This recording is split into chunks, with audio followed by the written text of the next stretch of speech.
sino más allá, que es la generosidad y siempre buscar la excelencia. Yo creo que esto es una muestra. Las charlas que hemos escuchado a lo largo del día de ayer y de hoy son extraordinarias y desde luego vamos a mantener ese mismo nivel.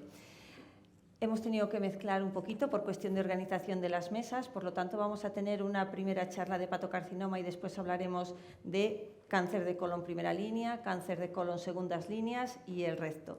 Y luego además tengo el privilegio y la satisfacción de compartir esta moderación con el doctor Alberto Muñoz, que es el jefe de oncología del Hospital de Cruces. De Cruces Baracaldo, una localidad fabril donde hubo un montón de inmigración de Castilla y León y de hecho yo estoy aquí también porque mi abuelo era salmantino y acabó ahí y allí me formé y me quedé. Yo me sumo al agradecimiento a todo el comité científico del ACLO y especialmente a Carlos García Girón, que sé que este es un ACLO muy especial para él.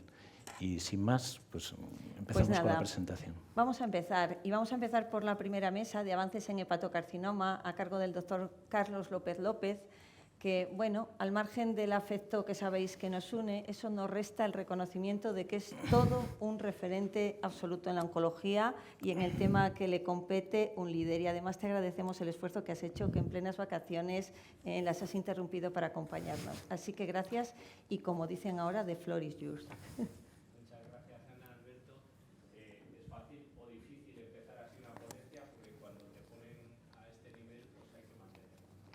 Gracias, como no, pues, a la sociedad, ¿no? A la sociedad castellano-leonesa, a Carlos en especial y a todo el grupo de grupos que saben que compartimos, hemos compartido y compartiremos muchas cosas y a los que agradezco muchísimo pues, la invitación, a pesar de que me haya ocurrido al final de mis vacaciones. Está por aquí.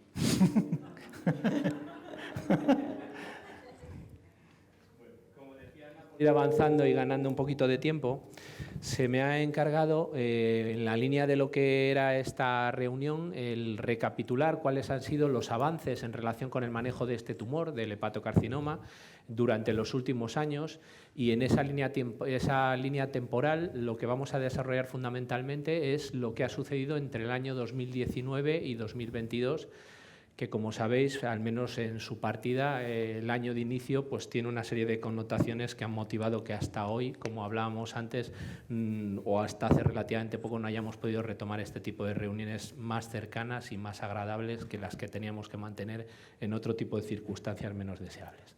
Estos son mis disclosures y básicamente plantearé la cuestión de la siguiente manera. Vamos a hacer, o me he permitido, dado que soy la única ponencia en relación con la patología, daros una serie de datos iniciales para ver hasta qué punto es o no relevante este problema en nuestro ámbito, ver si realmente es algo que merece la pena, que ya os adelanto que sí y que creo que cada vez va a merecer más. Hablaremos de qué teníamos y qué opciones de tratamiento existían hasta el año 2019 para estos enfermos y a partir de ahí empezaremos a caminar para ver qué es lo que ha sucedido desde ese año 2019 hasta ahora. Y finalmente pues finalizaré hablando de qué es lo que podemos hacer a partir de aquí.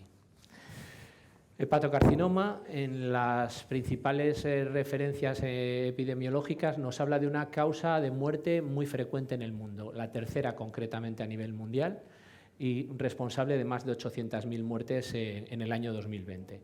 Es más frecuente entre los varones, ¿vale? Es una patología más predominante entre los varones y en principio es una patología que está mayormente asociada a causas y etiologías de hepatopatía crónica. 8 o 9 de cada 10 casos son enfermos en los que ya existe previamente una hepatopatía crónica de etiología viral o no viral, metabólica o cualquiera de las, digamos, mecanismos que den lugar a este tipo de enfermedad crónica.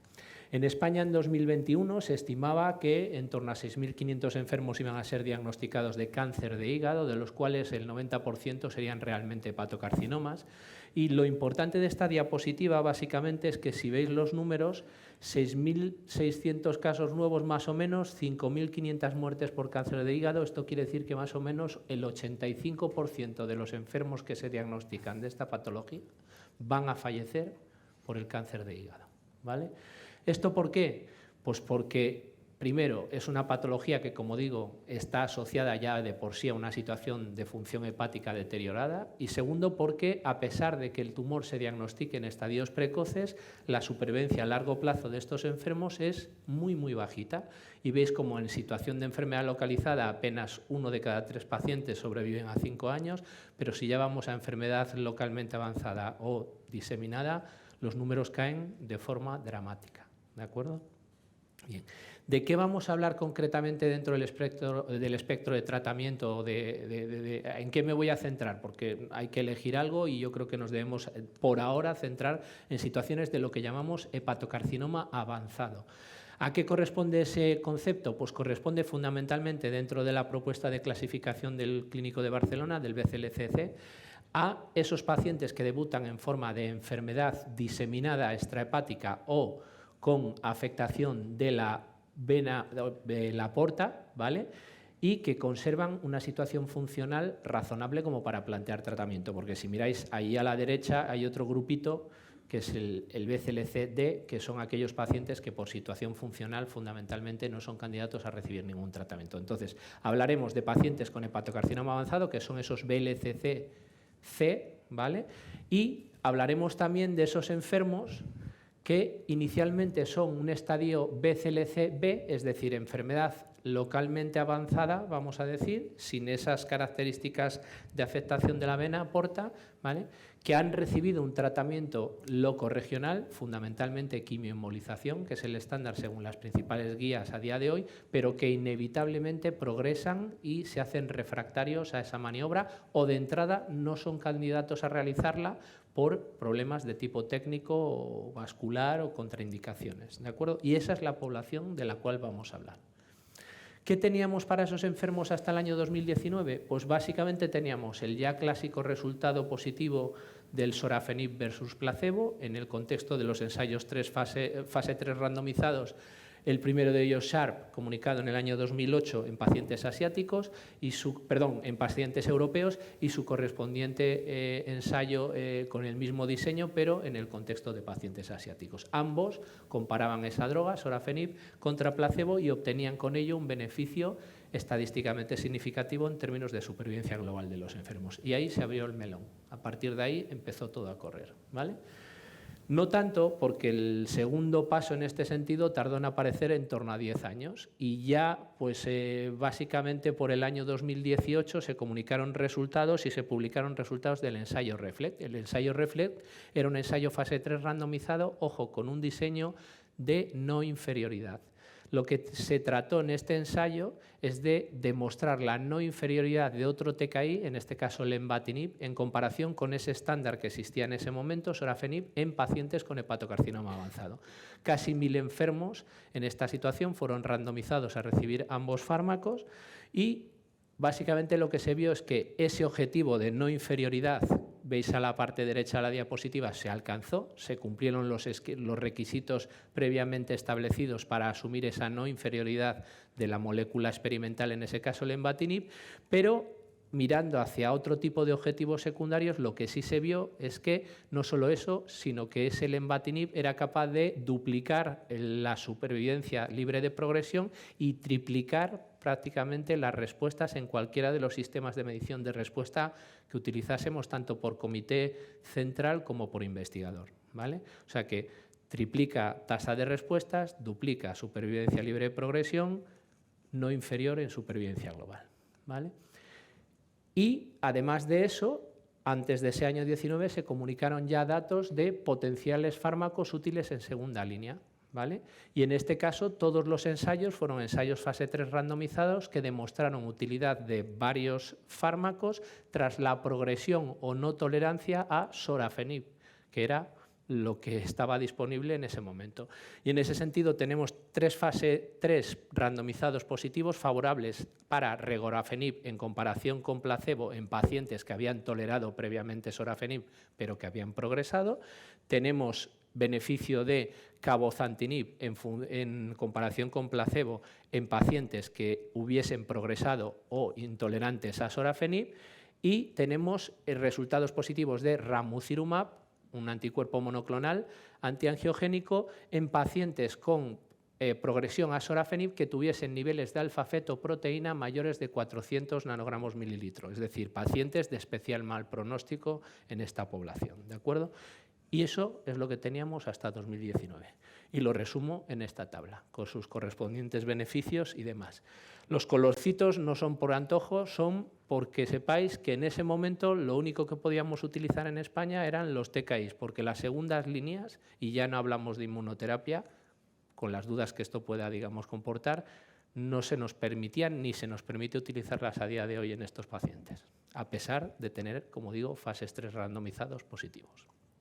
Bien, y desde entonces hasta ahora, pues parece que si miramos al 2019, lo primero que se nos ocurre que pasó fue esto, ¿no? Que nos volvió a todos locos, nos impidió reunirnos y prácticamente ocupó el día a día pues, durante mucho tiempo de todos nosotros y con un impacto en muchos ámbitos muy importante, ¿no?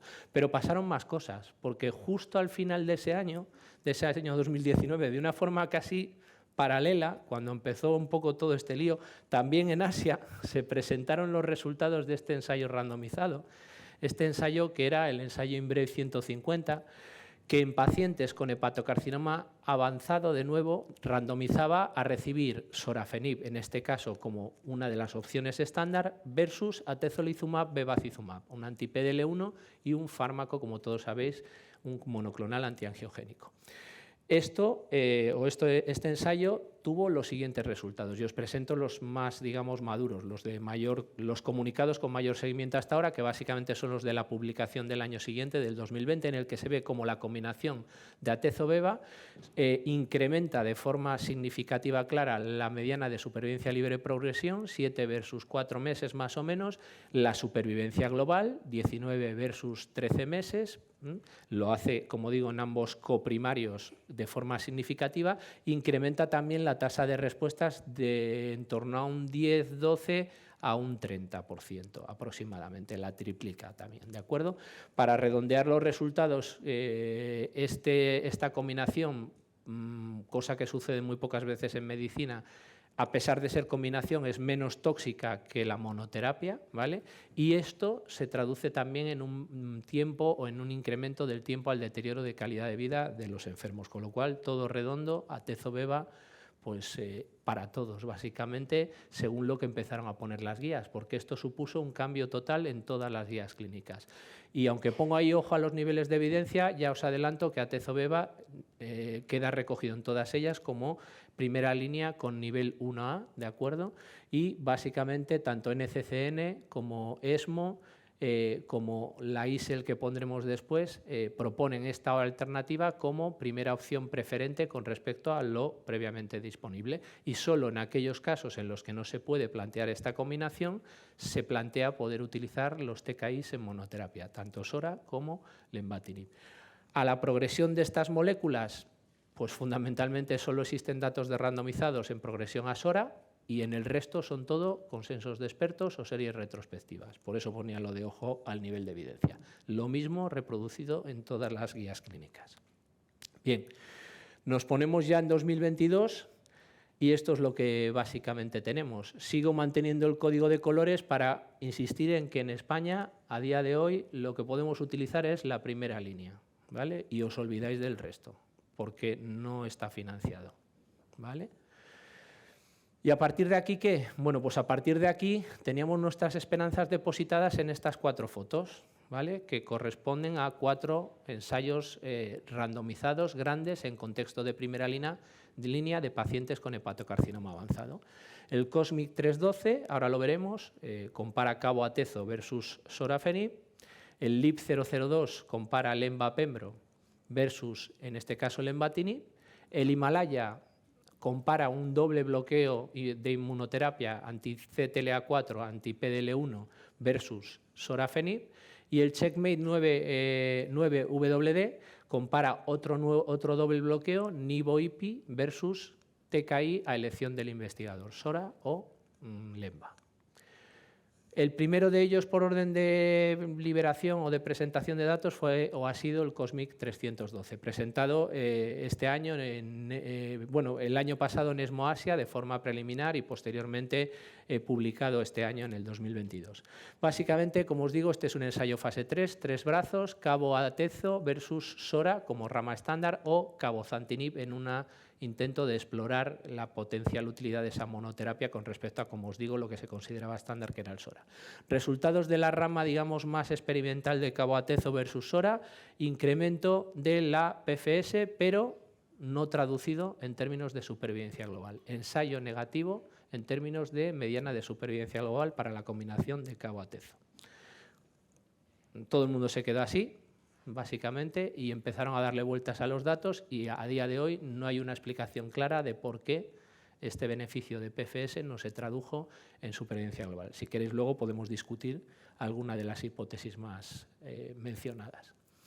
El segundo de los trabajos, el segundo de los ensayos es el Himalaya. Como os decía antes, este protocolo o este ensayo fase 3 lo que hacía era comparar el doble bloqueo de inmunoterapia, Durva-Treme, en un esquema que han denominado posteriormente tipo STRIDE, porque tiene la peculiaridad que, al contrario que otros dobles bloqueos, hace una única dosis del anti-CTLA4 en el primer ciclo y posteriormente únicamente mantiene, digamos, el anti-PDL1, en este caso durvalumab, ¿vale? Al contrario que otros dobles bloqueos que, como sabéis, generalmente proponen 4 dosis de combinación y posteriormente eliminan el anti-CTLA4 y mantienen el anti-PDL1 o anti-PD1. Bueno, es decir, la rama, digamos, experimental, o una de ellas era el régimen STRIDE, como os digo, había una segunda rama con el anti-PDL1 en monoterapia y había una rama control con sorafenib, considerado en ese momento uno de los estándares. Había una segunda rama que se parecía a esas 4 dosis o proponía esa administración conjunta de los 2 bloqueos de inmunoterapia durante las primeras 4 dosis, que se cerró en base a unos resultados comunicados no de seguridad, sino de futilidad de la utilización de esas 4 dosis en comparación con la dosis única de tipo STRIDE, ¿vale?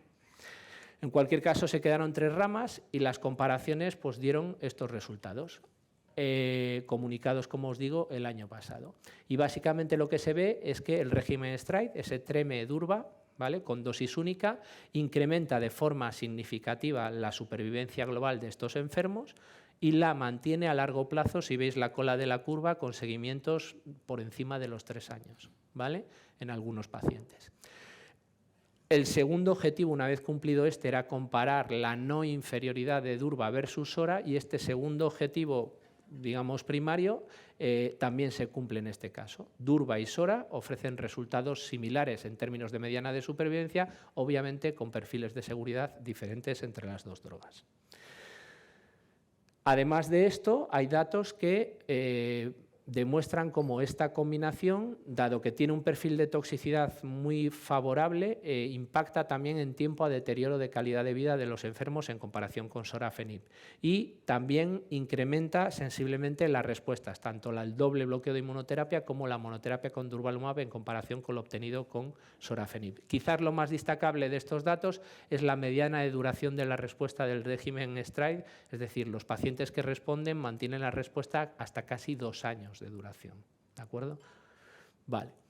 Os comentaba que el perfil de seguridad es muy favorable porque básicamente, si os fijáis en los grados 3-4, escasamente pasan del 5% la elevación de la lipasa, que es una cuestión analítica sin traducción clínica, y la elevación de la GOT, y el resto son todos cifras por debajo del 5% en términos de toxicidad, como digo, grado 3-4.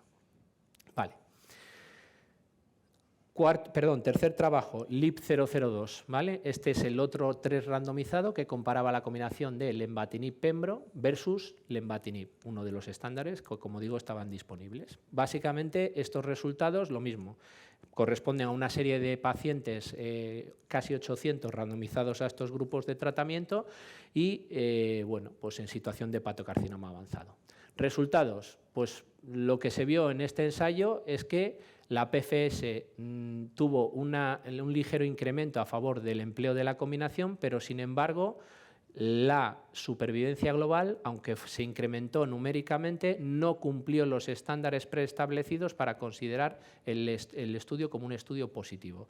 En definitiva, que aunque veáis una separación de las curvas aquí y que haya 21 meses en la cifra, digamos, de la rama de combinación versus 19 en la monoterapia, este es un ensayo metodológicamente negativo. Este es un ensayo claramente negativo. ¿De acuerdo? Y entonces la combinación no aportó nada con respecto a la monoterapia. Podemos discutir luego también por qué motivo se piensa que esto ha sido así. Lo que sí que parece que se incrementa con la combinación es la capacidad de lograr una respuesta en términos RECIST convencional o modificado, ¿vale? Que no de control de enfermedad, porque el control de enfermedad está por encima o cercano al 80% tanto en la monoterapia como en la combinación, y el perfil de seguridad tampoco cambia demasiado por el hecho de añadir pembro. Sí es verdad que pembrolizumab tiene, lógicamente, eventos inmunomediados, pero no incrementa demasiado, digamos, el riesgo con respecto a la monoterapia con lenvatinib. Dos pequeñas anécdotas que han llegado en el último congreso ESMO, digo ahí desde Asia, porque son dos ensayos fase 3 positivos en población asiática. Uno de ellos es un randomizado fase 3 de dos compuestos, el camrelizumab y el antiguo apatinib, que es un fármaco antiangiogénico, ¿vale? Que han demostrado un beneficio con respecto a sorafenib en primera línea, insisto, en población asiática, tanto en supervivencia global como en PFS. Y el otro de los ensayos es un ensayo que compara un anti-PDL1, ¿vale? El tislelizumab, ¿vale? el tislelizumab, perdón, contra sorafenib, y que de nuevo da datos que parece que ponen a este bloqueo anti-PD1 en situación muy similar o ligeramente superior a la monoterapia, al menos con sorafenib.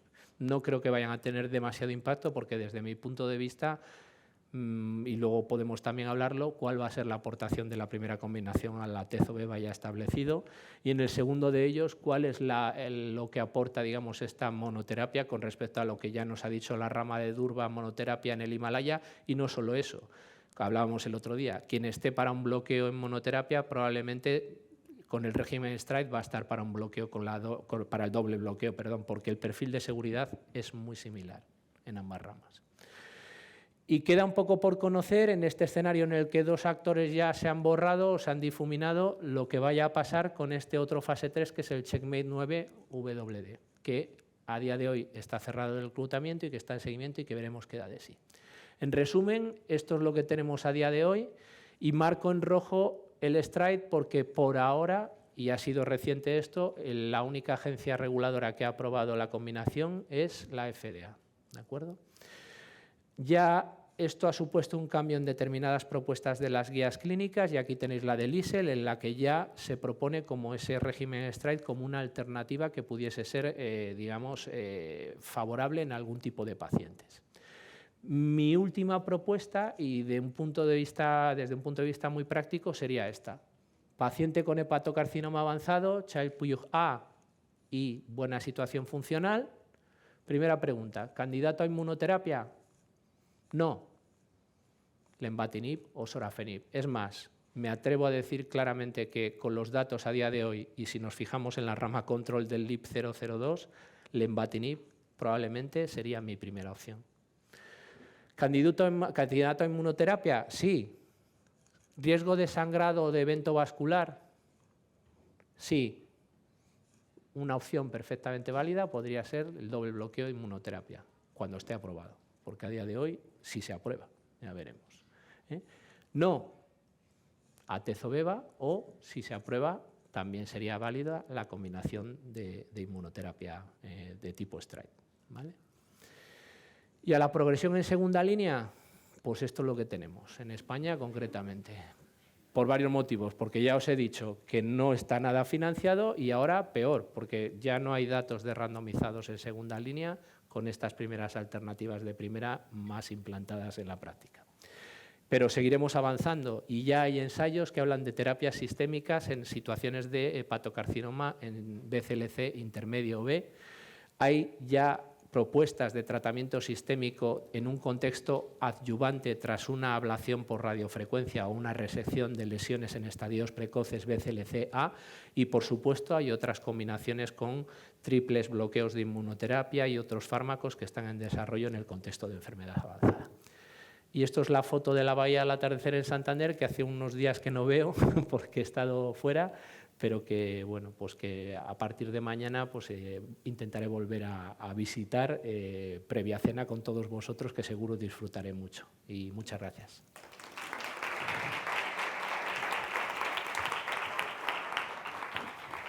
Bueno, Carlos, excelente presentación. No sé si me ha ilusionado o me ha frustrado más todavía. El nivel de frustración que yo traigo también en mis informes recurrentes de solicitudes de medicaciones a mi comisión corporativa. Pasamos ahora a Blanca Tábara, R5 del Hospital Universitario de León. Te presenta un R27, todos somos residentes y no dejamos de ser residentes en la vida, y eso es importante que lo tengas en cuenta, que nos va a hablar sobre avances en cáncer de colon avanzado de primera línea. Hola, ¿se me escucha? ¿O necesita el micrófono? ¿Se me escucha bien? Vale. Bueno, buenas tardes. Yo soy Blanca Tábara, residente de Oncología Médica del Hospital de León, y hoy voy a hablarles sobre los avances en cáncer de colon avanzado en primera línea. No es ninguna novedad que el cáncer del colon será el tumor más frecuentemente diagnosticado en España para este 2022, y cerca del 25% de estos pacientes debutarán con enfermedad metastásica al diagnóstico. Del 50% del resto, pues desarrollarán enfermedad avanzada a lo largo de la evolución de su enfermedad. Esto explica las altas tasas de mortalidad, siendo la segunda causa de muerte después del cáncer de pulmón.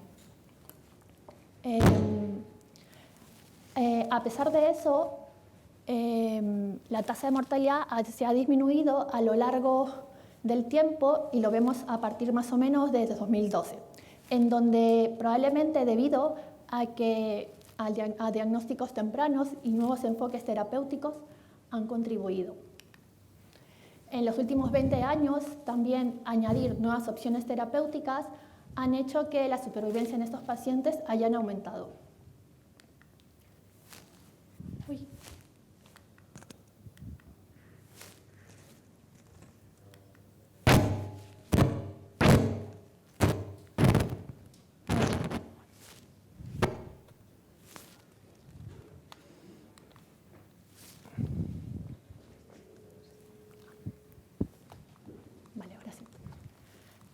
El cáncer de colon no es una entidad única, y en los últimos años se está estudiando de que hay nuevas alteraciones moleculares que se expresan en distintas localizaciones del tumor primario, y esto tiene impacto en cuanto a la supervivencia. Hace unos días, se ha publicado la guía ESMO actualizada en cuanto al cáncer de colon avanzado. Y nos dice que como estándares mandatorios previos al inicio de elegir nuestra primera línea, tenemos que conocer el estado de RAS, BRAF, el estado de las proteínas reparadoras, y necesitamos descartar en nuestros pacientes un posible déficit de TPD. En cuanto al manejo de la enfermedad resecable o potencialmente resecable, pues como novedades tenemos que cuando antes en pacientes con enfermedad resecable de un inicio se consideraba como única opción la cirugía, en esta guía actualizada, además de la cirugía, se puede valorar otras terapias ablativas locales. Para tomar la decisión de la elección en cuanto a nuestro tratamiento, tenemos que individualizar a nuestros pacientes, teniendo en cuenta las características del tumor, las mismas características de nuestros pacientes, como también las características del tratamiento que vamos a ofrecerles. En cuanto un poco a los cambios en esta guía actualizada, pues vemos que este año se ha dado valor sobre todo pues, a la localización del tumor. Vemos los principales cambios, por ejemplo, en la población nativa, En el lado izquierdo sigue similar. En cambio, en el lado derecho, como opción preferida, tenemos al triplete y al doblete. Y en pacientes seleccionados y pacientes donde queremos una citoreducción, cabe la posibilidad de valorarse el doblete junto al anti-EGFR. También vemos que esta importancia de la localización del tumor se ve en la población de BRAF mutados, donde en el lado derecho podemos ofrecerles tanto el doblete como el triplete añadido al bevacizumab, mientras que en el lado izquierdo pues también una opción válida es el doblete junto al bevacizumab. Y como en pacientes pues, inestables, ofrecerles en primera línea el pembrolizumab. En cuanto a novedades en ensayos clínicos en primera línea, voy a comentar los estudios más importantes que se han publicado en el último año y esta es un poco la guía que voy a seguir a lo resto de la charla. En cuanto a metástasis hepáticas potencialmente resecables, el CAIRO5 es un estudio fase 3 en donde se buscó, el objetivo era tratar de encontrar el esquema óptimo de inducción en pacientes con metástasis hepáticas inicialmente irresecables y que fueron predefinidas por un panel expertos de hepáticos. Estaba conformado por 15 cirujanos y 3 radiólogos. Y en este caso, como vemos, en la población con RAS, BRAF mutado y o del lado derecho, los pacientes recibieron doblete con bevacizumab o el triplete con bevacizumab. El objetivo principal de este estudio fue la supervivencia libre de progresión. En este estudio cumple el objetivo principal. Vemos que con el triplete aumentamos supervivencia libre de progresión. También vemos que hay un mayor porcentaje de tasa de respuesta, como asimismo tasa de resección R0 y R1. Eso sí, pues a mayor coste en cuanto a toxicidad y complicaciones postoperatorias. Probablemente el triplete tenga indicación en los pacientes con un buen PS en este tipo de población. En cuanto a los pacientes con RAS nativo y o del lado izquierdo, se aleatorizó tanto al doblete junto a bevacizumab como el doblete con panitumumab. En este caso, pues, los resultados vieron que no había diferencias en cuanto a supervivencia libre de progresión. Sin embargo, vemos que la tasa de respuesta en el grupo que recibió panitumumab fue más alta, aunque no se vio reflejada en la tasa de resección R0 y R1. En cuanto a RAS nativo, estos son los 3 principales estudios que nos demuestran el valor predictivo de respuesta a la terapia anti-EGFR en el lado izquierdo.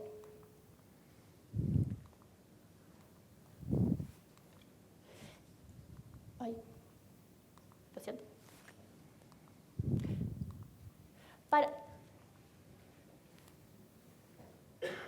Paradigm es un estudio fase 3 asiático cuyo objetivo era demostrar la superioridad de panitumumab frente a bevacizumab, ambos combinados con el doblete en base a FOLFOX.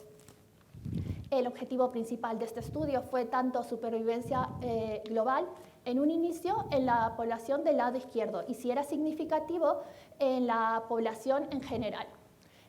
Como vemos, se cumplió el objetivo principal, se vio un aumento significativo tanto de supervivencia global, como así también mayor tasa de respuesta tanto en la población del lado izquierdo como en la población general.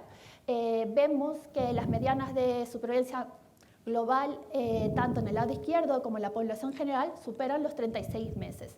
En un análisis por subgrupos en el lado derecho, también observamos que pues, tanto la supervivencia global como la tasa de respuesta pues, fue mayor con el brazo que recibió bevacizumab. En este caso, pues bueno, nos confirma que el tratamiento con el doblete y el anti-EGFR tiene que ser nuestro tratamiento preferido en pacientes con RAS nativo, estables y del lado izquierdo. El triplete es un estudio también de fase 3 italiano, en donde se randomizó tanto al doblete frente al triplete, ambos en combinación con la terapia anti-EGFR. El objetivo principal de este estudio fue la tasa de respuesta. Finalmente no se cumplió el objetivo principal, las tasas de respuestas eran similares tanto en el doblete como el triplete y se vio pues mayor toxicidad con el triplete. Por tanto, el triplete añadido a la terapia anti-EGFR no puede ser nuestra recomendación inicial. En cuanto a RAS mutado, el estudio Nivacor es un estudio fase 2 en donde buscaba estudiar pues, el añadir nivolumab a la terapia convencional. En este caso, pues, el triplete, además de bevacizumab. Recibían un tratamiento de inducción de 8 ciclos y luego recibían un tratamiento de mantenimiento con bevacizumab y nivolumab.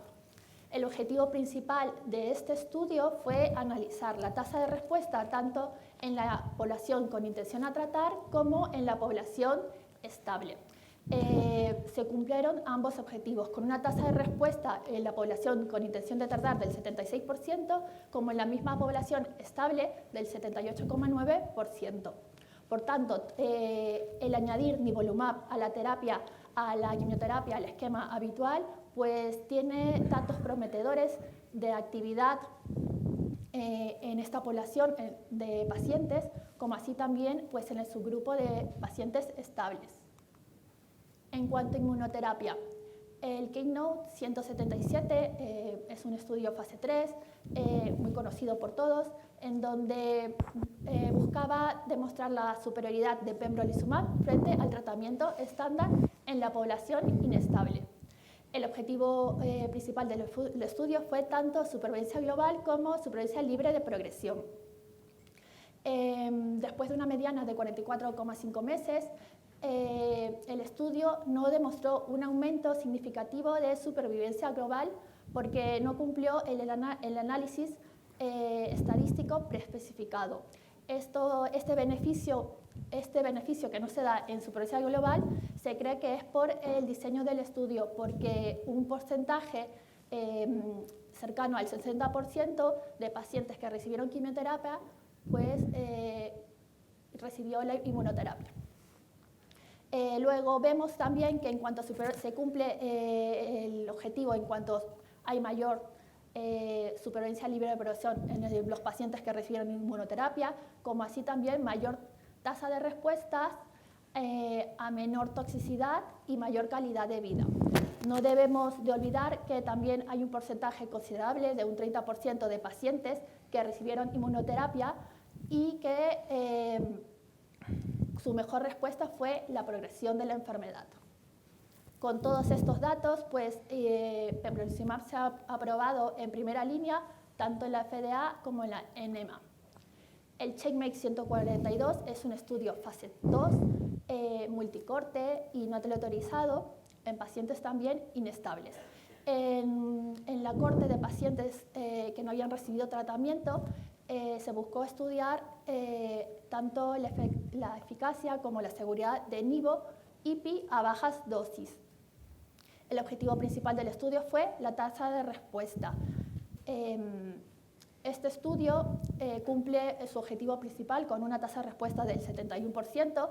Vemos también una tasa de control de la enfermedad del 84% y bueno, también tenemos un porcentaje considerable de pacientes que su mejor respuesta, pues como la progresión, es del 16%.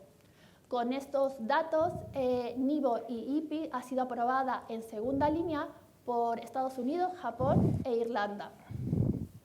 Este estudio también ha dado paso al Checkmate 8HW. Es un estudio fase 3 internacional, también en población inestable, que busca analizar pues, también la eficacia de nivo-IPI frente a nivolumab en monoterapia y al tratamiento con quimioterapia convencional. Actualmente está en reclutamiento. En cuanto al tratamiento de mantenimiento, sabemos que tanto las fluoropimidinas asociadas o no a bevacizumab es el tratamiento elegido después de un tratamiento de inducción, ya sea con el doblete o el triplete. Hay datos sólidos que lo respaldan. Mientras que la terapia de anti-EGFR de mantenimiento pues, es más controversial. Estos son los 3 principales estudios fase 3 que nos dicen aquello.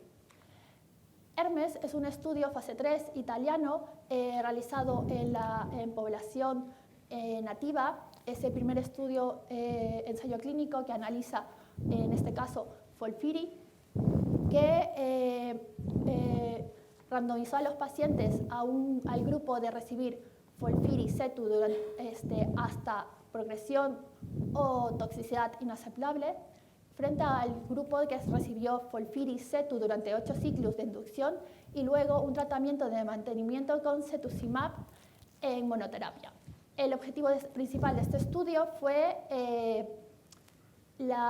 demostrar la no inferioridad de cetuximab en monoterapia como tratamiento de mantenimiento. Finalmente, este estudio pues, es negativo, no demostró la no inferioridad del tratamiento con anti-EGFR en monoterapia.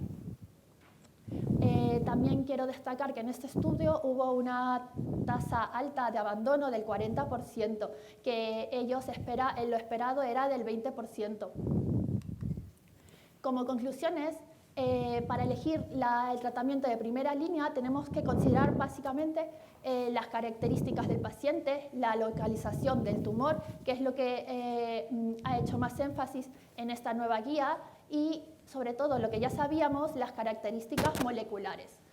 El paciente debe recibir todas las opciones terapéuticas disponibles, como sea fármacos, la optimización de cirugías de rescate, como así también pues, las terapias ablativas locales. La terapia anti-EGFR está claramente posicionada en el lado izquierdo. Si no hay contraindicación, el triplete añadido a bevacizumab es una opción a considerar en la RAS o BRAF mutado y o del lado derecho. La inmunoterapia en pacientes inestables es una realidad. Actualmente creo que hay que seguir buscando qué subgrupos de pacientes puedan seguir beneficiando de este tratamiento, como también así explorar las posibles combinaciones. Esperaremos resultados del doble bloqueo con la inmunoterapia o añadir la inmunoterapia pues, al tratamiento estándar. Y para finalizar, la terapia anti-EGFR en monoterapia no tiene su papel en cuanto al tratamiento de mantenimiento. Gracias. Muy bien, enhorabuena Blanca, porque lo has explicado muy claro, muy bien estructurado, o sea que felicitaciones de verdad. Bueno, y a continuación la doctora Isabel Ruiz del Hospital de Palencia, que también sin duda alguna nos deslumbrará con las charlas que siempre la caracterizan por su claridad y lo pedagógicas que son. Adelante, Maribel. Muchas gracias, Ana. Bueno, buenas tardes a todos. La verdad es que es un placer.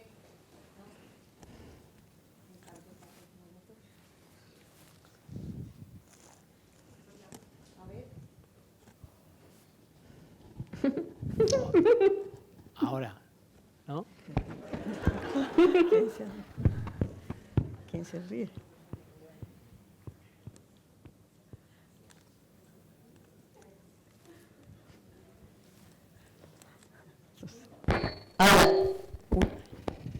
Bueno, retomamos. Decía que era un placer retomar estas jornadas de ciencia y de reencuentros, así que muchísimas gracias al doctor García Girón por su invitación para estar hoy aquí.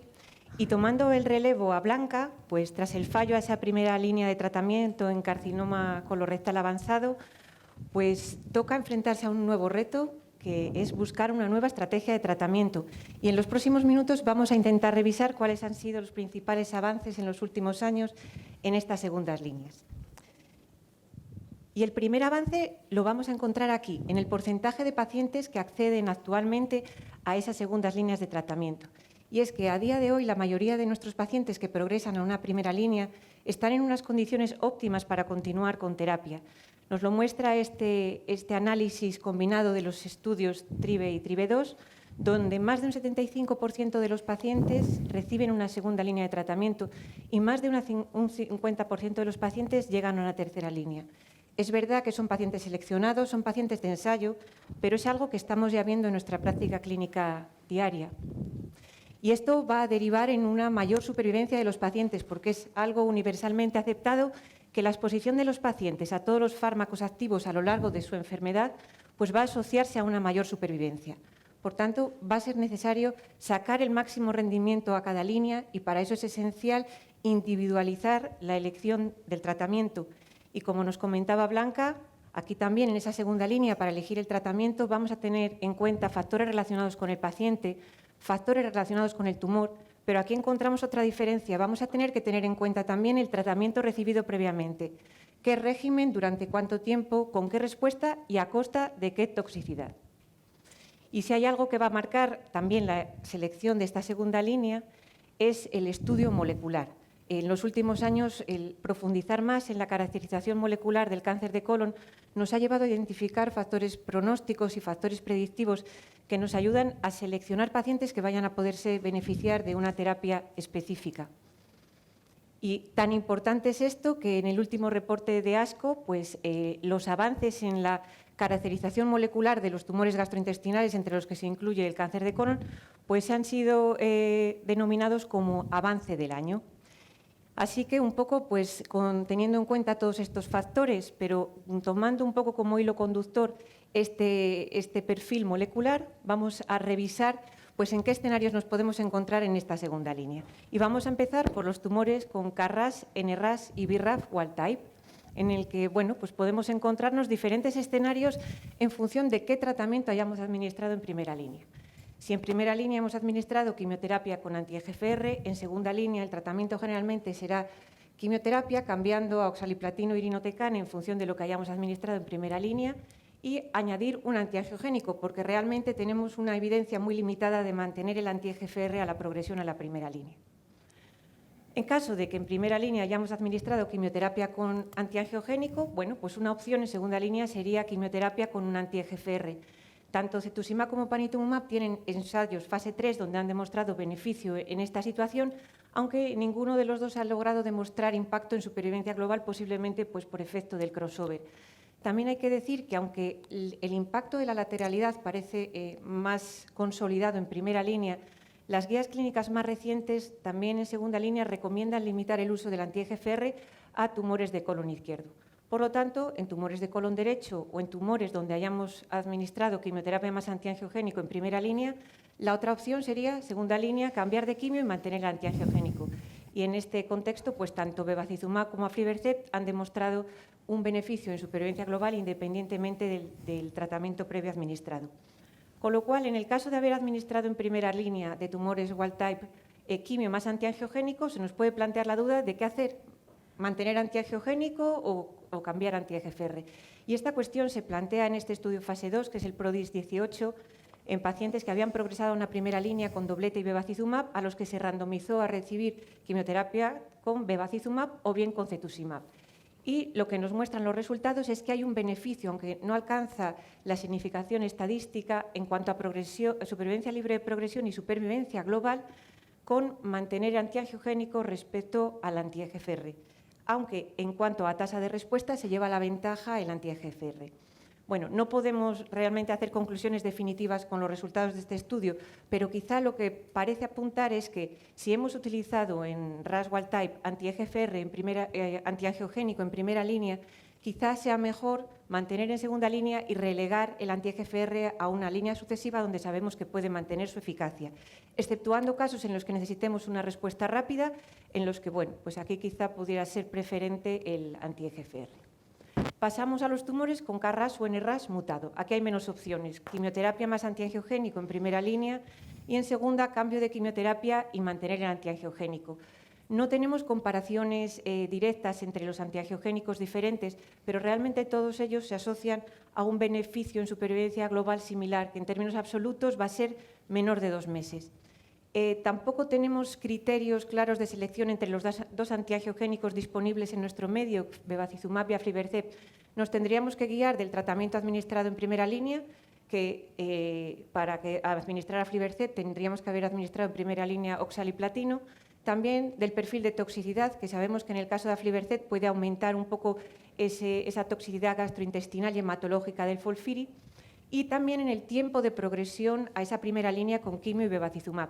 De manera que en aquellos pacientes que haya una progresión rápida, pues quizás sería preferible en la segunda línea utilizar Aflibercept. Y pasamos a ese temido grupo de los BRAF mutados.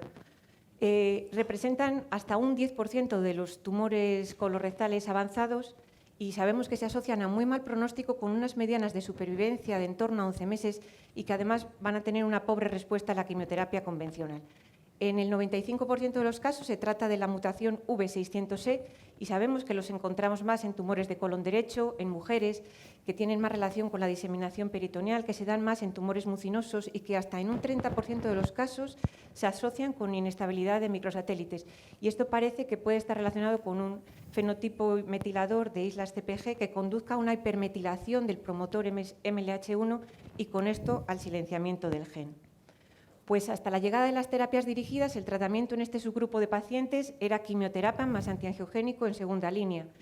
Bueno, en este contexto pues tenemos datos de un subanálisis del estudio VELUR con 36 pacientes con BRAF mutado en los que la supervivencia global se duplicaba con la asociación de Aflibercept a quimioterapia. Pero con la llegada de las terapias dirigidas tenemos un nuevo estándar en segunda línea, esto cambia y tenemos ahora inhibidor de BRAF más anti-EGFR como tratamiento recomendado. Y es que teniendo una alteración molecular diana era de esperar que se iban a intentar examinar el papel de los inhibidores BRAF en este contexto, aunque inicialmente cuando se estudiaron en monoterapia pues los resultados fueron muy pobres, a diferencia de lo que se ve en otros tumores, como es el caso del melanoma.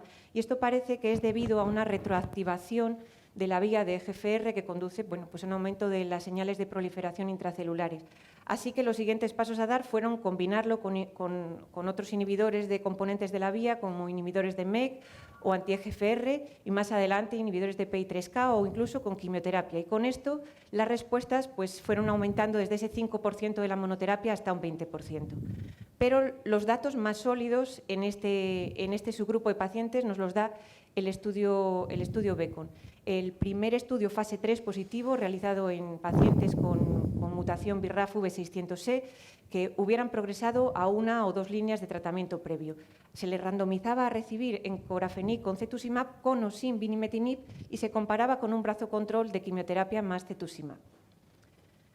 Bueno, pues los resultados del estudio Beacon nos dicen que los dos brazos experimentales, tanto el triplete como el doblete, son superiores al brazo control en cuanto a tasa de respuesta, supervivencia libre de progresión y supervivencia global, con unas medianas de supervivencia global idénticas en la triple y en la doble terapia, que están en 9,3 meses. En cuanto a la tasa de respuestas objetivas, ligeramente superior en el triplete, de un 27% respecto a 20% en el doblete, también a costa de un poquito de peor tolerancia con el triplete, aunque en cualquier caso los dos brazos experimentales hacen que retrasan más el deterioro a la calidad de vida que el brazo control. Aunque el estudio no estaba diseñado para comparar los dos brazos experimentales entre sí, sí que el análisis por subgrupos nos puede arrojar cierta idea de quién se puede o qué grupo de pacientes se puede beneficiar del triplete. Y parece que pudiera ser interesante añadir el inhibidor de MEK en aquellos pacientes con una enfermedad de peor pronóstico, como pudiera ser aquellos con mayor número de órganos afectados, con mayor PCR basal o en los que no estuviera resecado el tumor primario.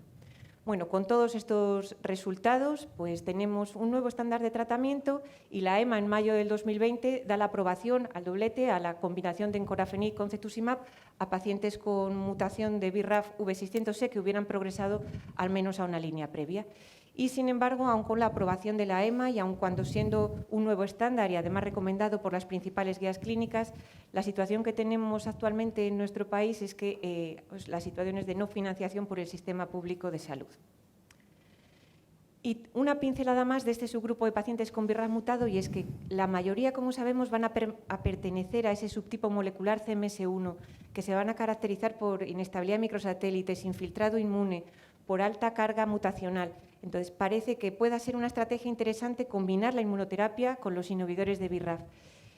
Y en este aspecto pues, se ha presentado recientemente en el último congreso de ASCO los resultados de este ensayo fase 1-2 con encorafenib y cetuximab combinado con nivolumab en pacientes BRAF mutado, mutación V600E, pacientes estables y que hubieran recibido 1 o 2 líneas de tratamiento previo.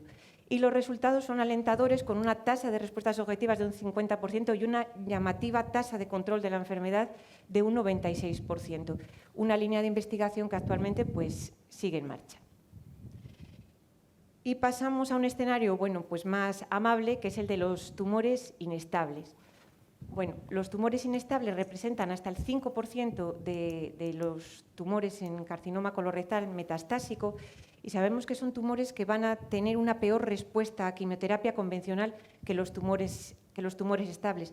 Sin embargo, la llegada de la inmunoterapia ha cambiado bueno, pues el manejo y la evolución de los pacientes con tumores inestables y esto bueno, ya se presentaba previamente esta gráfica. Esta situación cambia desde 2015, cuando conocemos los resultados de este fase 2 con pembrolizumab, que en el subgrupo de pacientes con tumores colorectales con inestabilidad de microsatélites ya describía una tasa de respuesta de 40% y un 90% de los pacientes control de la enfermedad.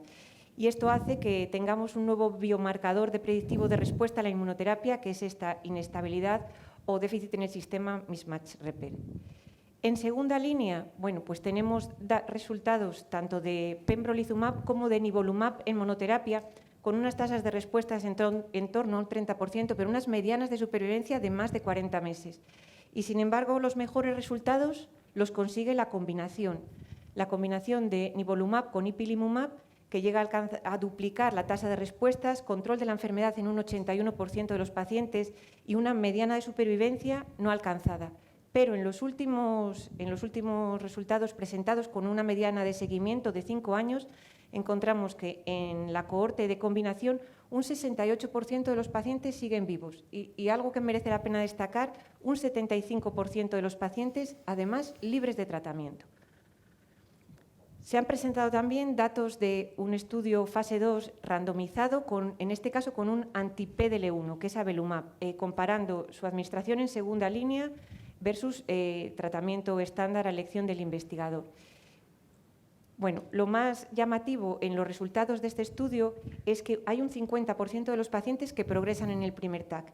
Este efecto de caída, que ya lo vemos también en el estudio Keynote 177, pero que ahí era menor, eran un 30% de los pacientes los que progresaban y que, bueno, pues es algo que quizá merece la pena investigar el porqué.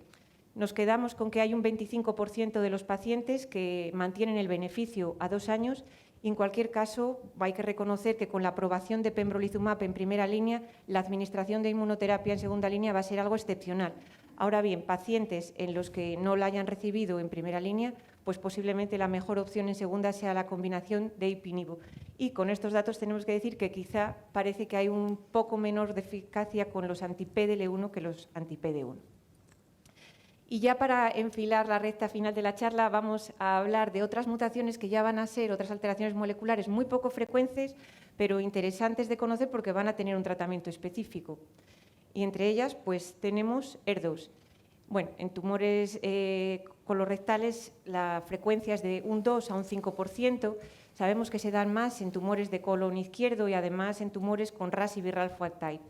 Su valor pronóstico no está del todo consolidado, pero lo que sí que parece ser más firme es su valor predictivo. Valor predictivo tanto de resistencia al tratamiento con agentes anti-EGFR y de respuesta a la terapia anti-ER2.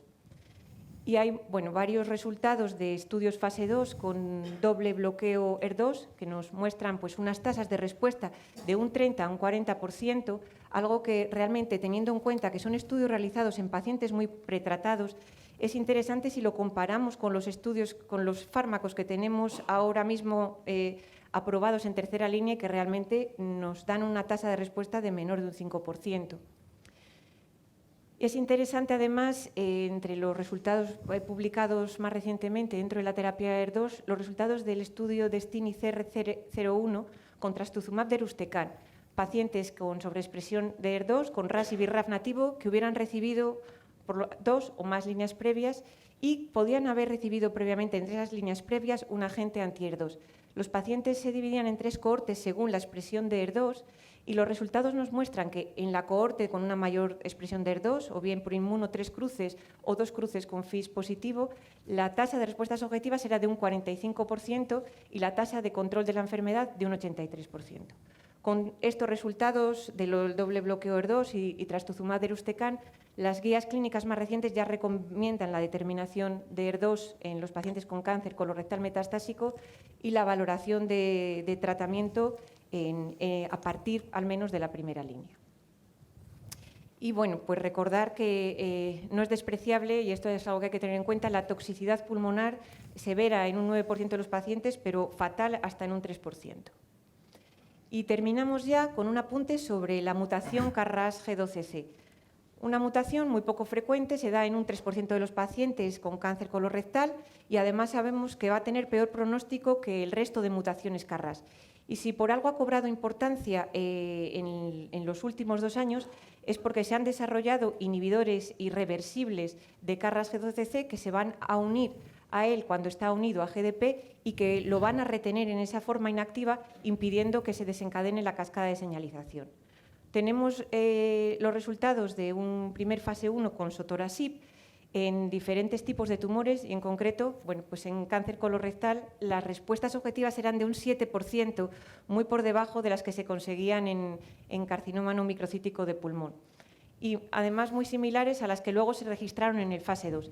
Parece que el mecanismo de resistencia viene a través de EGFR, por lo que la siguiente línea de investigación ha sido combinar el inhibidor de KRAS G12C con un anti-EGFR. Y aquí sí, aquí se mejoran las respuestas, se triplican con un control de la enfermedad en el 93% de los pacientes y además respuestas, bueno, pues profundas y duraderas. Algo similar a lo que vemos con el otro inhibidor de G12C, que es el adagrasib. Respuestas modestas con la monoterapia que mejoran hasta llegar a un control de la enfermedad en un 100% de los pacientes cuando se combina con cetuximab. Y con todo esto, pues las recientes guías ESMO, como nos decía Blanca, publicadas el mes pasado, pues nos proponen este algoritmo de tratamiento en segunda línea, en el que ya incluyen la combinación de encorafenib y cetuximab en pacientes con mutación BRAF V600E y ya incluyen también la doble inmunoterapia con ipi/nivo en tumores inestables que no hubieran recibido inmuno previamente. Con lo cual, bueno, pues ya para concluir casi, efectivamente individualizar cada línea de tratamiento teniendo en cuenta el perfil de cada paciente, pero sobre todo su estudio molecular. Integrar los nuevos tratamientos en esa secuencia es lo que nos va a ayudar a avanzar, a conseguir prolongar la supervivencia de estos pacientes. Y como conclusiones, pues que en la elección de la segunda línea tenemos que tener en cuenta características de tumor y también tratamiento previo recibido, que el estudio molecular debería incluir al menos KRAS en RAS-BRAF, inestabilidad de microsatélites y ER2, al menos ER2 en tumores wild type, que la quimioterapia, los antiangiogénicos y los anti-EGFR siguen siendo el pilar de tratamiento de segunda línea en la mayoría de los pacientes, pero que los biomarcadores moleculares nos van a permitir seleccionar subgrupos que puedan beneficiarse de terapias dirigidas. Y optimizar los resultados de estas terapias dirigidas, seleccionando mejor a los pacientes, combinándolos con otros agentes e integrarlas en la secuencia de tratamiento, pues es lo que nos permitirá mejorar la supervivencia de los pacientes con cáncer colorectal. Y muchas gracias. Muchas gracias, Maribel, por tu presentación tan clarificadora. Ahora nos va a hablar, por último, la última sesión de esta mesa, Rosario Hernández García, del Hospital de Ávila, sobre avances de carcinoma de recto.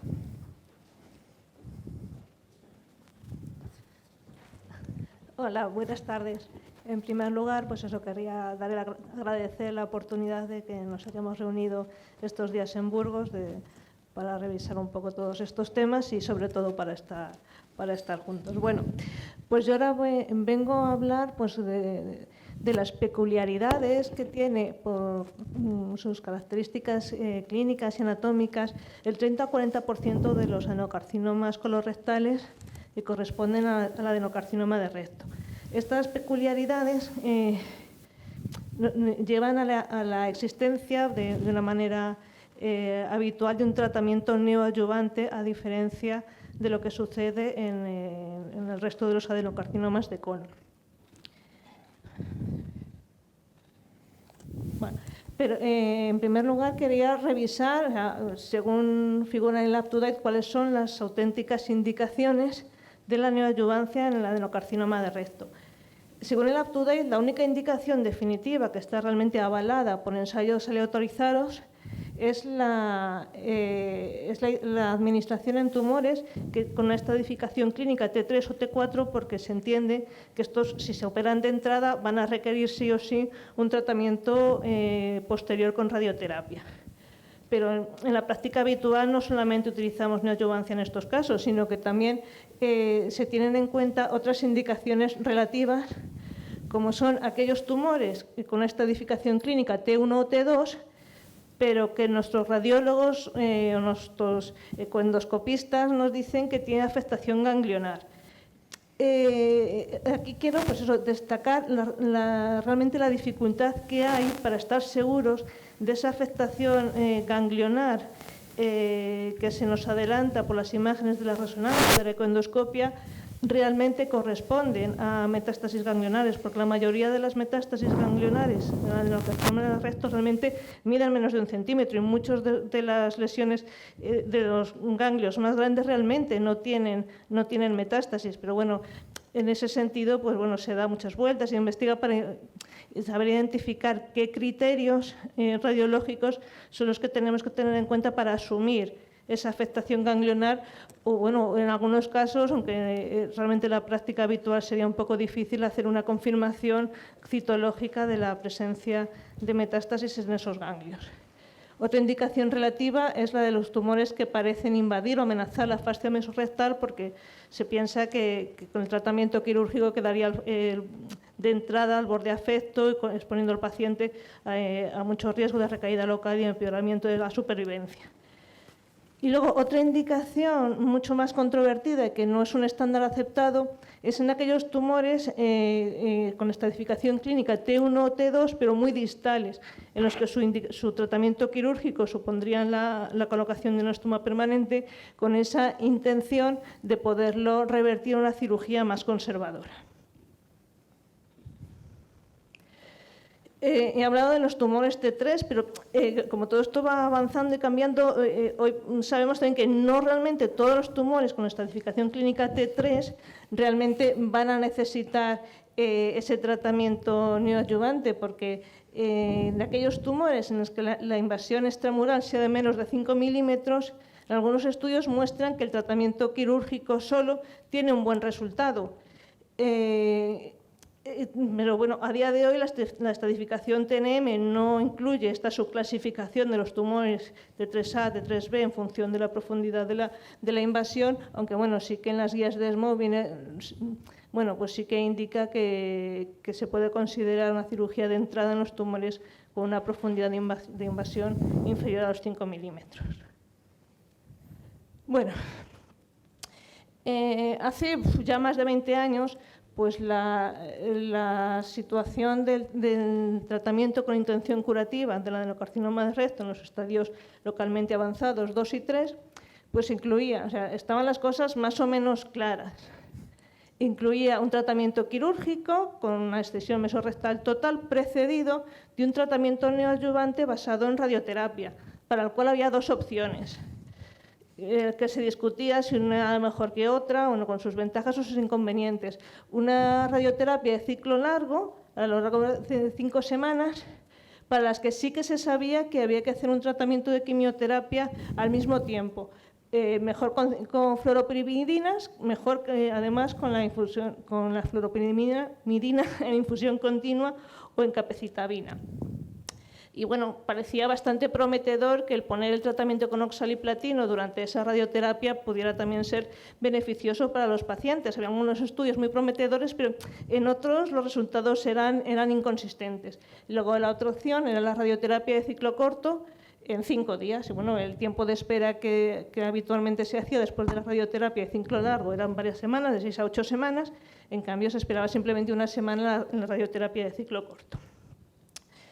Bueno, pero finalmente se vio que realmente no era una estrategia recomendable el poner oxaliplatino durante la radioterapia, porque aunque sí que podía tener más respuestas completas, pero no tenía una respuesta, no tenía beneficio en supervivencia global ni en supervivencia libre de enfermedad, y tenía una mayor toxicidad. Y eso, bueno, pues se vino a confirmar en un metaanálisis que se hizo a este respecto. Luego, no he comentado antes nada de la adyuvancia. Yo creo que ninguno de nosotros nos plantearía el no administrar, en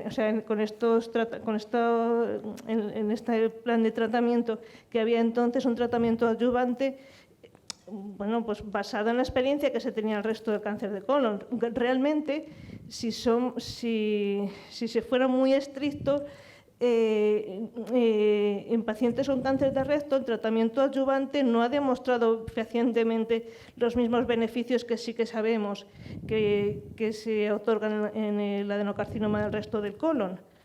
Y esto, bueno, pues se puso más en evidencia en este metaanálisis, aunque, bueno, pues es bastante controvertido pues cómo se hizo la selección de los tratamientos que se hacían. ¿Y por qué no se ha llegado a demostrar el beneficio en la adyuvancia? Pues probablemente porque en los pacientes con cáncer de recto, que puede estar relacionado también con una mayor complejidad de la cirugía, el llevar un estoma, pues tienen una mala tolerancia y un peor cumplimiento, con lo cual, bueno, pues si no hacen el tratamiento, pues no se van a poder beneficiar. Entonces,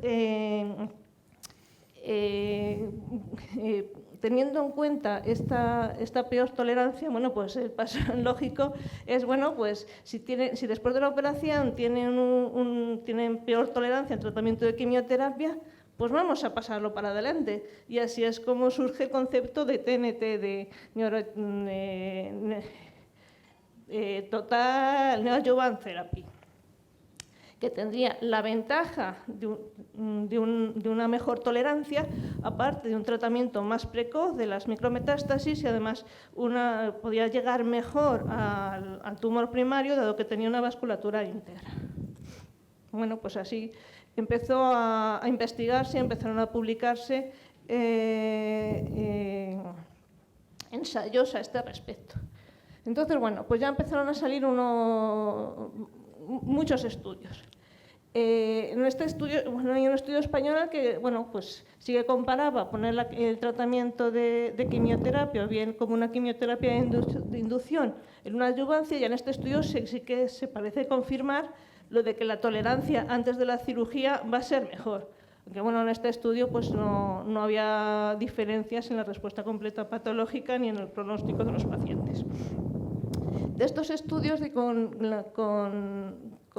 neoadyuvancia, con la quimioterapia en inducción antes de lo que es la radioterapia, quiero destacar el estudio francés, el estudio PRODIGE, que, bueno, pues es un tratamiento pues como muy potente, utiliza de inducción el tratamiento con el triplete, y luego además hace la radioterapia de ciclo largo con capecitabina concomitante. Y además en este estudio la adyuvancia era obligatoria por protocolo. Los que habían recibido quimioterapia de inducción recibían adyuvancia durante 3 meses, y los que no habían recibido quimioterapia de inducción durante 6 meses, aunque la verdad es que el cumplimiento pues fue del 77 y un 79% de los pacientes, con lo cual, bueno, pues se vuelve a comprobar pues los problemas que hay con la administración de la quimioterapia adyuvante en estos pacientes. En este estudio sí que se ve una mejora. Bueno, los datos los reviso después.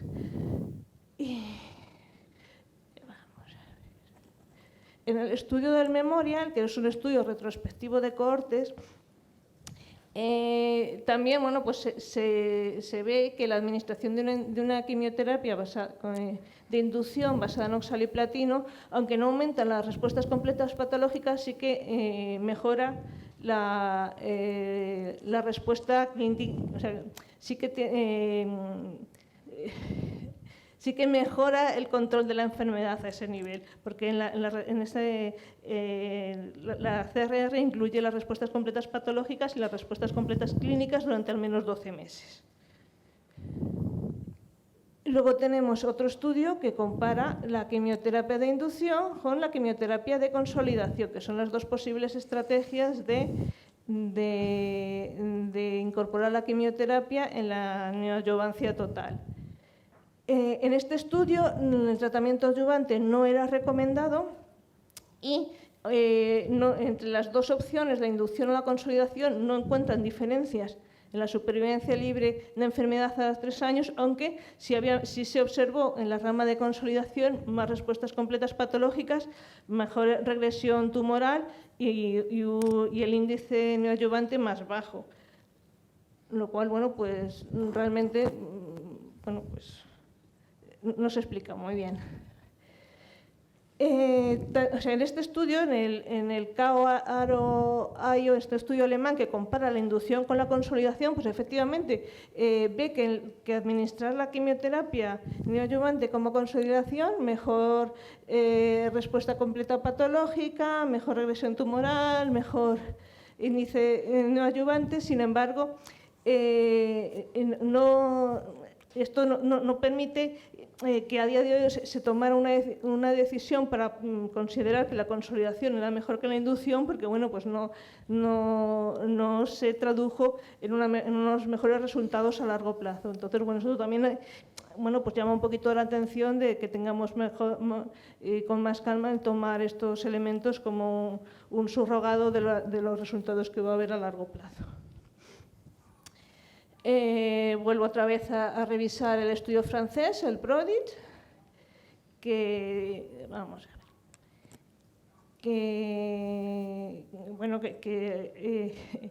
en este caso la quimioterapia en la neoadjuvancia se pone como inducción, hacen tratamiento con adyuvante, y esta adyuvancia tenían que elegir FOLFOX o capecitabina, pero no condicionado por el resultado que hubiera en el tratamiento quirúrgico, sino por protocolo ya estaba definido qué tratamiento adyuvante iban a administrar. Curiosamente, en la rama con la quimioterapia de inducción, de nuevo volvemos a ver la mejor tolerancia frente a poner más quimioterapia en adyuvancia, porque tenían una menor neurotoxicidad. O sea, el hecho de descansar, de no poner tanto oxaliplatino seguido, sino hacer un descanso, bueno, pues sí que se vio que había menor neurotoxicidad. Se mejoran las respuestas completas patológicas. En este estudio no hay una mayor morbilidad quirúrgica y la tasa de R0 es la misma. La supervivencia libre de enfermedad a 3 años en un 76% frente a un 69%. Todavía no hay diferencias en este seguimiento en supervivencia global, pero bueno, se esperan los resultados con un seguimiento más prolongado. Y también pues, la administración de la quimioterapia neoadyuvante en inducción pues, disminuye la aparición de recaída metastásica, manteniendo el control de la enfermedad local a los mismos niveles. Porque eso es algo que con el tratamiento antiguo de la radioterapia neoadyuvante sí que se había conseguido un buen control local, pero el tema de las recaídas a distancia pues sigue siendo un problema porque es demasiado elevado. Otra manera de hacer el tratamiento neoadyuvante total es poner la quimioterapia, y esto ya lo hemos visto en el estudio alemán, después de la radioterapia, como una quimioterapia de consolidación. Normalmente, poniendo la quimioterapia después, el tratamiento de radioterapia se administra una radioterapia de ciclo corto, porque bueno, podría haber dificultades de tolerancia de la quimioterapia de consolidación después de una quimioterapia de ciclo largo con la quimioterapia concomitante. En estos estudios, bueno, pues ya se va viendo también que en la mayoría de ellos sí que se ve un aumento, un incremento en la respuesta completa patológica, que bueno, los resultados, pero tampoco se ve en todos ellos. Bueno, vamos a ver. En el estudio POLISH 2, que no se veía un aumento de la respuesta completa patológica, la diferencia no era significativa. Y aunque llamó un poquito la atención en las primeras comunicaciones, porque aunque no había diferencia en supervivencia libre de enfermedad, sí que detectaron al principio un incremento en la supervivencia global, lo cual resultaba un poco chocante, pero un mayor seguimiento a 8 años, pues esa diferencia en supervivencia global se pierde. O sea, sigue habiendo un incremento, pero ya no es significativo. A continuación, pues vemos el estudio rápido en el que se autorizaba a la radioterapia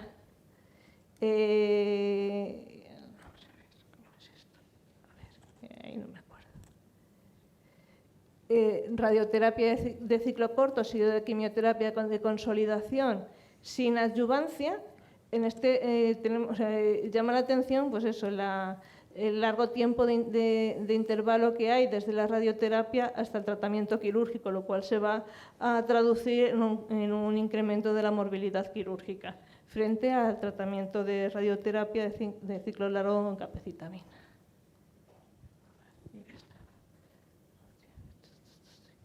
Bueno, en este estudio se disminuye se ve como hay una disminución de la recaída.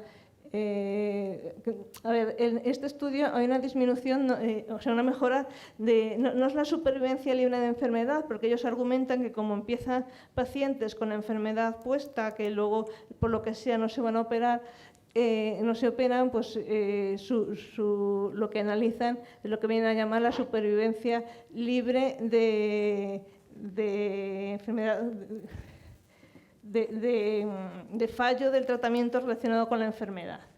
Ahí sí se ve una mejora sin pérdida de control local, también disminuye la probabilidad de enfermedad de metástasis a distancia y la supervivencia global es la misma.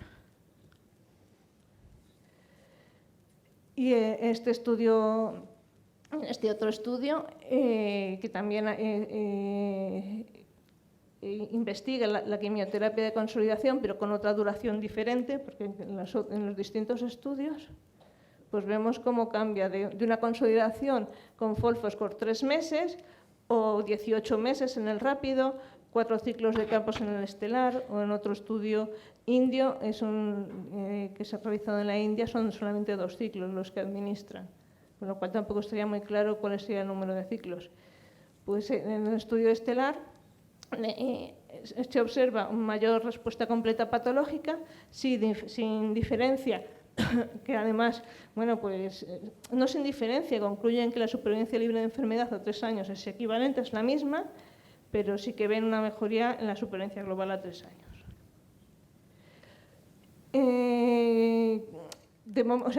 La incorporación de bevacizumab o cetuximab en el tratamiento neoadyuvante, pues hasta ahora no había obtenido ningún resultado, no se había visto ninguna mejora con la incorporación de un tercer fármaco.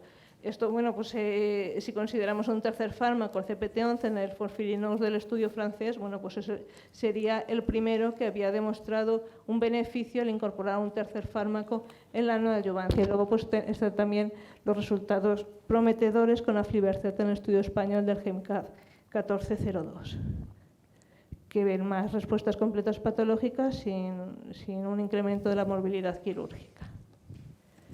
Bueno, pues como ya hay unos cuantos estudios, pues ya se han hecho también unos cuantos metaanálisis. En el de Petrelli se analizan 28 estudios, en el de CASI son 7 estudios, incluyen más de 2.400 pacientes.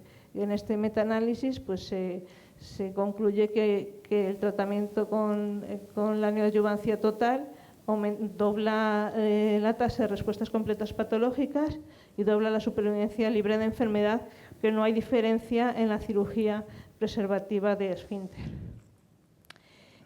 Hay otro metaanálisis de otros 15 estudios que concluye que lo mismo, incremento en la respuesta completa patológica, y ve mejora, aparte de la supervivencia libre de enfermedad a 3 años, supervivencia global. Pero este último estudio chino, este último metaanálisis publicado en The Oncologist en 2021, que incluye 8 ensayos con más de 2.000 pacientes incluidos, aunque sí que ve mayor respuesta completa patológica y mayor supervivencia libre de enfermedad.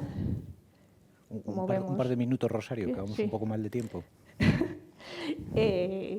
Que este último metaanálisis tiene, bueno, además el enriquecimiento de que, bueno, pues hacen estudios por subgrupos, entonces, bueno, pues muestra las diferencias de lo que se consigue con la quimioterapia administrada como inducción o como consolidación, siendo más evidente la respuesta completa patológica en la manera de la consolidación.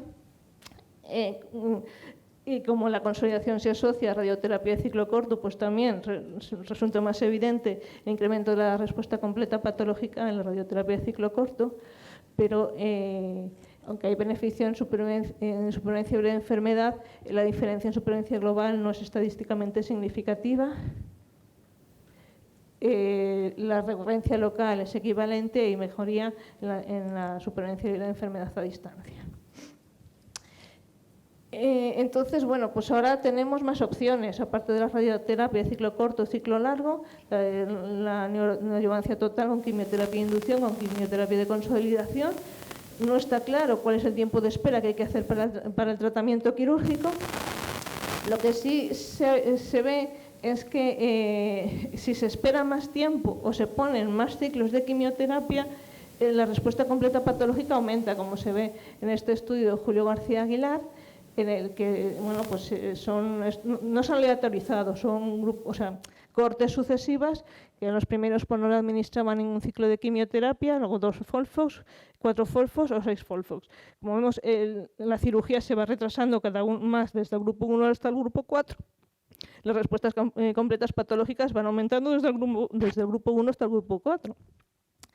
Tuvieron suerte, no hubo ningún no respondedor. Y además, o sea, concluyeron en su estudio, demorar la cirugía hasta 20 semanas era seguro, tanto desde un punto de vista oncológico como desde un punto de vista quirúrgico, porque también, aunque sí había más fibrosis, pero no había más complicaciones ni más dificultades técnicas por parte del equipo quirúrgico. Pues eso, que la respuesta completa patológica puede tanto depender del intervalo entre la radioterapia y la cirugía como la cantidad de la quimioterapia que se ya administrando. Con cuidado que si se demora demasiado la cirugía, pues puede haber problemas de morbilidad quirúrgica. Con estas respuestas completas patológicas tan elevadas, bueno, pues ya se empieza a soñar con la preservación de órgano. En ese sentido, pues se hace el estudio OPRA, en el que aquellos pacientes que consiguen una respuesta, bueno, después del tratamiento neoadyuvante tienen una buena respuesta, bueno, pues les ofrece hacerle un seguimiento sin cirugía.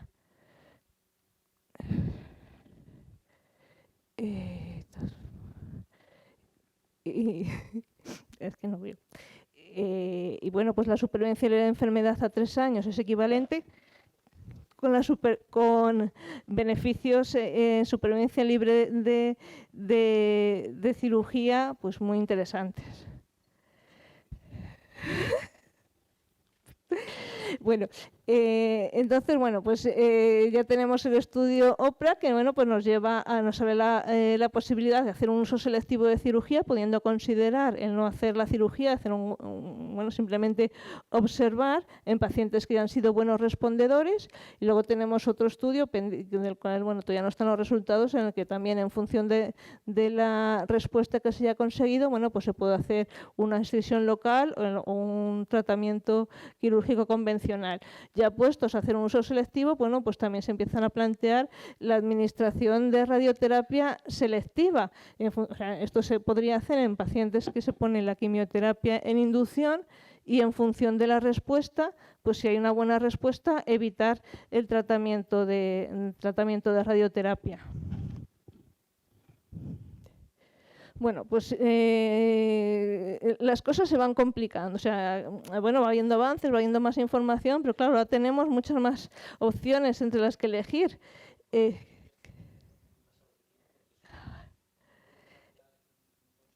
Vale.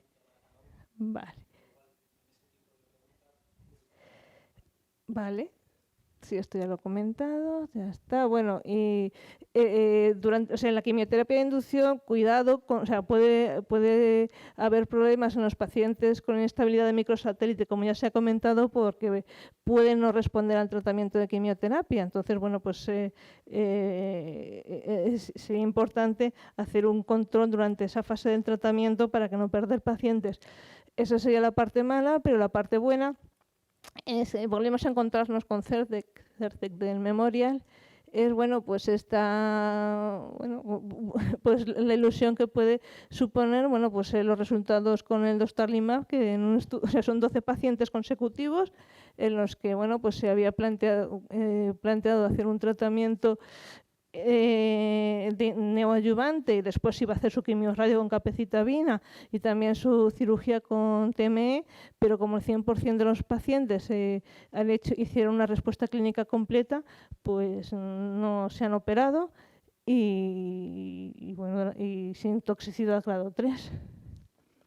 Bueno, pues esto ha cambiado de esto, cómo empezamos a cómo estamos ahora.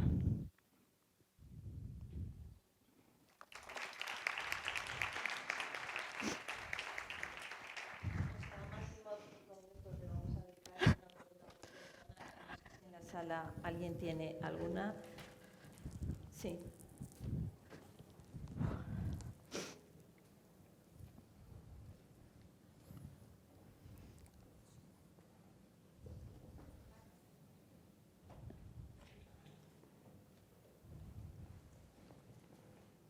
Felicidades a todos por vuestras charlas. Yo tengo una pregunta para Carlos, el ponente de hepatocarcinoma. Más bien quiero conocer tu opinión, puesto que la inmunoterapia va a ser fundamental en el manejo terapéutico del hepatocarcinoma.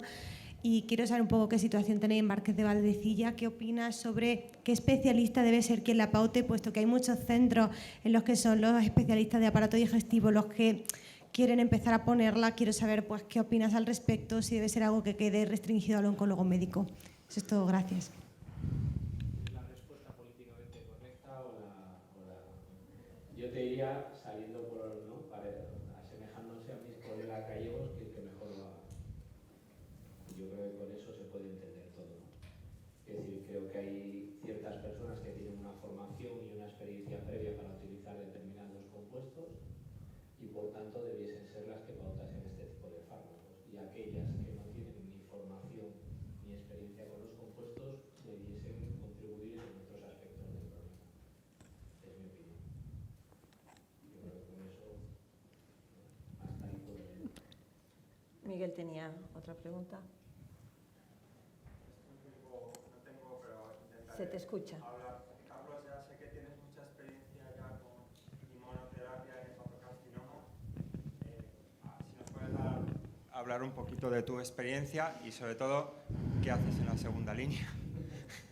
Pues mira, la experiencia fundamentalmente con inmunoterapia que tengo es gracias a los ensayos clínicos, porque es verdad que hasta que hemos empezado a utilizar Atezolizumab, que afortunadamente hemos empezado a poder hacerlo en los últimos, diría, meses, pues hasta ahora lo que tengo son experiencias de ensayos clínicos. Mi experiencia es que efectivamente, como decía un poco la compañera, la inmuno va a ser una pieza fundamental en el tratamiento de la mayoría de pacientes con hepatocarcinoma, no de todos. Yo creo que todavía hay un hueco reservado para los que hay inmunoterapia en primera línea. Y bueno, propongo ese algoritmo. Probablemente el día que tengamos biomarcadores más fiables podremos un poco afinar más que por aspectos de tipo, vamos a decir, contraindicación para. Dicho esto, va a ser pieza fundamental porque la actividad de los fármacos a largo plazo de inmunoterapia en este tumor es claramente superior. De hecho, yo creo que ahora nos enfrentamos con un problema que da pie a que participen todas esas especialidades, son fundamentalmente las que hasta ahora venían siguiendo a estos enfermos, que es que los pacientes, afortunadamente, o un grupo de pacientes ya no se muere por el tumor, ya no se muere en 9 meses, como pasaba con el sorafenib o cuando no sabíamos nada, ¿no? Se muere porque el hígado empieza a dar problemas a largo plazo, porque el tumor está bien controlado y tienes a gente ya pues, de 2-3 años de evolución en una situación en la que la enfermedad hepática empieza a dar la cara, ¿no? Entonces creo que ahí juega un papel fundamental y creo que efectivamente deben ser atendidos estos enfermos por un equipo entrenado tanto en el manejo de los fármacos como de la hepatopatía y lo que corresponda a cada uno. ¿Y qué hago en segunda línea? Por lo que me dejan fundamentalmente Fundamentalmente, lo hablábamos ayer, si tengo la opción de ensayo químico, que son muy pocos los que están en marcha desafortunadamente en ese contexto, porque todos los esfuerzos se están trasladando a situaciones de primera línea o más precoces, como he puesto en la diapo final. Si puedo, salgo por ensayo. Normalmente son ensayos multicorte en los que una de las cortes suele ser hepatocarcinoma porque no hay mucho más que ofrecer. Entonces, si puedo, salgo por ahí, y si no puedo, a día de hoy es verdad que con la ley en la mano, lo único que se puede utilizar dentro de ficha técnica es sorafenib, porque la aprobación de sorafenib habla de hepatocarcinoma avanzado, no habla de la línea de tratamiento. Y aunque sea una chorrada, dicho así de forma clara, pues es lo único que podemos hacer ante argumentos de tipo aprobación vigente, ¿no? Porque el resto de alternativas, desgraciadamente, como te digo, también esa situación curiosa de no financiación a pesar de resultados positivos de fase 3. Y es lo que hay. Bueno. Y además, a corto plazo creo que va a ser difícil que cambie. Muy bien, damos por cerrado la parte de Carlos. Yo tengo una pregunta muy corta para Blanca. Es sobre yo creo que en el cáncer de colon en primera línea llevamos muchos años de sequía y nos tenemos que centrar en lo que llevamos centrados en la optimización de las líneas. Entonces, es un comentario sobre el ensayo Hermes, sobre el fracaso del cetuximab de mantenimiento.